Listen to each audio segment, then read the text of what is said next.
સાધુનો વેશ ધારણ કરી લોકોને વિશ્વાસમાં લઈ સોનાના દાગીનાની છેતરપિંડી સહિત ચીલ ઝડપ કરતી મદારી ગેંગના 2 સભ્યોને કિંમત ₹6,62,140ના મુદ્દામાલ સાથે ઝડપી પાડતી અમરેલી પોલીસ ટીમ.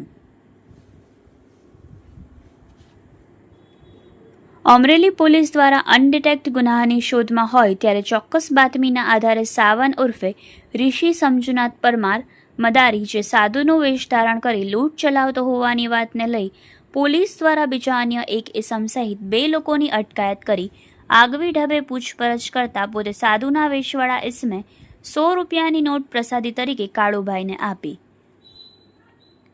બાદમાં પૈસા હોય તો તેને પણ પ્રસાદી તરીકે બનાવી આપવાનું કહેતા કાળુભાઈ તેની પાસે રહેલ ₹20,000 બતાવતા જે ₹20,000 આંચકી આ નાગા સાધુના વેશમાં આવેલ ઇસમ તથા તેની સાથે 3 અજાણ્યા ઇસમો કાર લઈ નાસી જઈ ગુનો કરેલ હોય જે અંગે કાળુભાઈએ અજાણ્યા ઇસમો વિરુદ્ધ ફરિયાદ આપતા મરીન પીપાવાવ પોલીસ સ્ટેશનમાં લૂંટનો ગુનો દાખલ થયો હતો.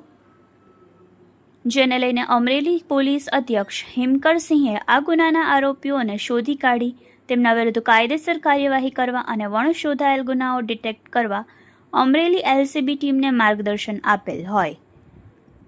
જે અન્વયે અમરેલી એલસીબી પોલીસ દ્વારા 2 આરોપીઓની અટકાયત કરી રોકડ રકમ સહિતનો મુદ્દામાલ કબજે કરી આગળની કાર્યવાહી હાથ ધરેલ.